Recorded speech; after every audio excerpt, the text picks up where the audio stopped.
Je suis le pasteur Kamdiré Suleiman, pasteur principal de l'église des Assemblées de Bingerville à Kandjé, le temple Early Holiness Chapel, situé à la cité Performeur.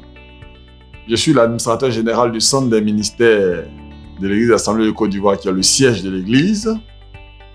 Je suis marié, père de 4 enfants, une fille et 3 garçons. Je suis aussi doctorant en sociologie des organisations et leadership transformationnel.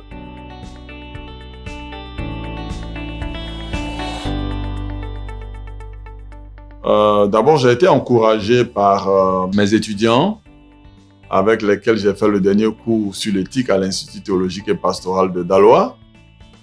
Quand je leur ai donné des travaux à faire, ils me l'ont rendu. Et donc, le rendu des travaux m'a inspiré à d'abord rédiger ce livre-là pour mettre à la disposition des pasteurs un manuel d'éthique pour leur formation continue, mais aussi un support de cours pour les étudiants en formation de base dans nos différents instituts.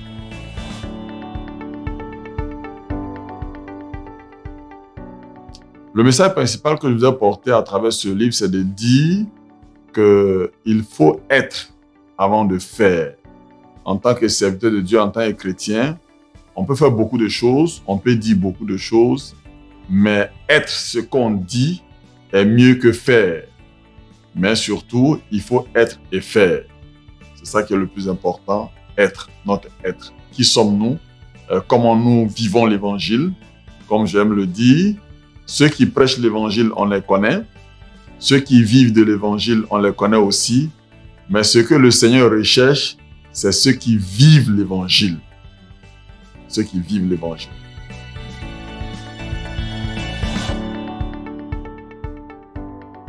C'est vrai que nous nous sommes appuyés sur les pratiques aux Assemblées de Côte d'Ivoire pour écrire ce livre. D'abord, il ne s'adresse pas uniquement aux leaders des Assemblées de Dieu, il s'adresse à tous leaders chrétiens, mais aussi il s'adresse à tous les chrétiens, mais aussi il s'adresse à tout autre leader qui est épris de normes, de droiture, de choses correctes. Il peut s'inspirer de ce livre-là pour mieux faire ce qu'il est en train de faire.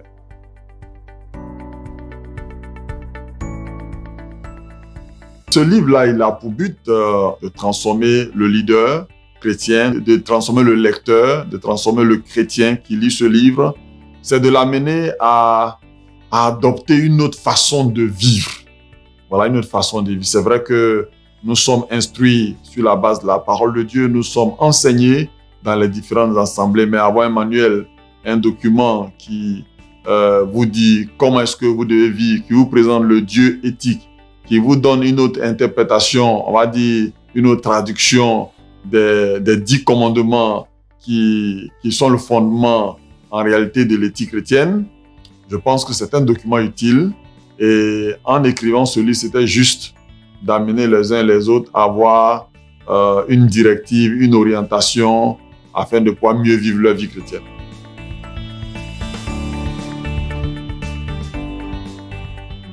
La question d'éthique est générale, hein. On ne retrouve pas l'éthique seulement dans le milieu chrétien. L'éthique se retrouve dans toutes les sciences, dans la vie courante, dans la vie de tout le monde. On parle d'éthique. Mais ici, en rapport avec les Saintes Écritures, on peut dire effectivement toute déviation en rapport avec l'éthique est un péché. Mais je veux dire, l'éthique est aussi un concept qui est connu de partout le monde.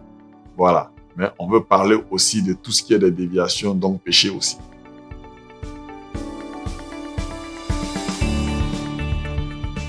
C'est l'abandon de la foi. Dans notre livre, je présente en réalité le Dieu éthique. Notre Dieu est un Dieu éthique. Je présente les Saintes Écritures, je présente le décalogue comme le fondement de notre éthique. Je présente l'éthique de Jésus-Christ, je présente l'éthique du point de vue de l'apôtre Paul pour dire que nous avons déjà des normes. Nous avons des normes. Mais en réalité, ces normes-là se réfèrent à un Dieu. Si nous croyons en Dieu, nous allons faire l'effort de marcher selon ces normes.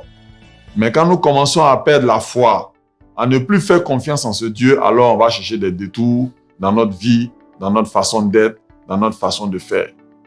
En fait, je vais dire, tous ces dérapages, toutes ces déviations-là, c'est dû à l'abandon de la foi, donc l'apostasie. C'est pour cela que le Seigneur Jésus-Christ pouvait dire, quand le Fils de l'homme viendra, trouvera-t-il la foi sur la terre? Effectivement, la foi commence à être abandonnée et c'est pour ça qu'on voit l'émergence de tous ces dérapages, de toutes ces vies qui ne sont vraiment pas à la gloire de Dieu dans l'Église et en dehors de l'Église.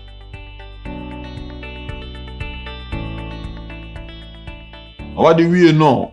Non, il ne faut pas juger pour condamner. Mais oui, le leader est un homme public. Le leader est celui qui est devant, c'est un conducteur. Et comme l'apôtre Paul le dit, soyez mes imitateurs comme moi-même je le suis de Christ. Donc tout leader doit pouvoir dire à ceux qui le suivent, soyez mes imitateurs comme moi je le suis de Christ. Donc vous ne pouvez pas dire soyez mes imitateurs et vous n'allez pas autoriser les gens à avoir un regard sur ce que vous faites.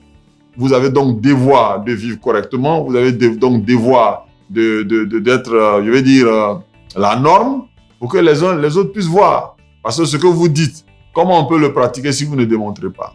Donc, les uns et les autres, je veux dire les chrétiens, sont autorisés à donner leur point de vue sur l'éthique de leur pasteur, de leur leader. S'il vit bien, on peut l'apprécier. S'il vit mal, on peut l'apprécier. Seulement, il ne faut pas en faire un chou gras. Il ne faut pas le diffamer. Il ne faut pas le salir ça et là. Mais il faut prier pour lui pour qu'il puisse en sortir, pour qu'il sorte de ces situations qui ne rendent pas justice à la vérité de Dieu, ni dans la maison de Dieu, ni en dehors. Et c'est le témoignage qui est sali. C'est un handicap à l'évangélisation.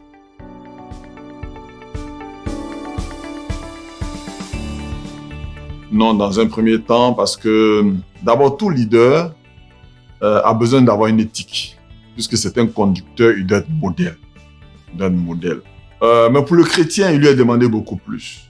Parce que non seulement il doit être dans le standard d'un homme éthique, mais il doit avoir un standard beaucoup plus élevé parce que lui, il se réclame de Dieu, du Dieu éthique. Et il est appelé à rendre témoignage. Il est appelé à enseigner. Par conséquent, il doit être plus modèle. On attend de lui qu'il soit plus modèle que quelqu'un d'autre. C'est vrai qu'on n'encourage pas les autres à vivre dans le faux, dans tout ce qui n'est pas correct, mais aux leaders chrétiens, on demande plus parce que l'Église, comme tout chrétien, doit être la conscience de ceux qui ne connaissent pas le Seigneur.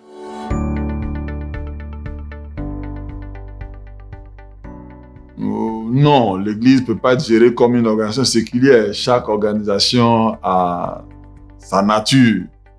La nature de l'Église, c'est vrai que c'est une organisation humaine, mais elle est aussi divine parce qu'elle tire son essence de Dieu. Et l'Église est fondée sur la base des Saintes Écritures, donc la façon de gérer l'Église doit s'inspirer des Saintes Écritures. Mais en tant qu'organisation humaine, l'Église doit respecter des normes de gestion humaine. Les normes de gestion des ressources humaines, les normes de gestion financière, les normes de gestion du matériel, les normes de gestion de l'environnement. Tout cela ne doit pas être différent de la façon de gérer les autres entreprises. C'est en cela que je peux dire, oui, ceux qui disent que ça doit gérer de la même façon, oui, c'est peut-être sous ce temps-là. On ne doit pas gérer l'argent de l'Église différemment de la façon dont on gère l'argent d'une entreprise. On ne doit pas gérer les ressources humaines différemment de la façon dont on gère les ressources humaines de notre entreprise. On doit gérer de la même manière, avec les mêmes techniques managériales, avec les mêmes façons de faire et même mieux. Puisque la plupart même des techniques de leadership, de management que nous avons aujourd'hui s'inspirent de la parole de Dieu. De la parole de Dieu.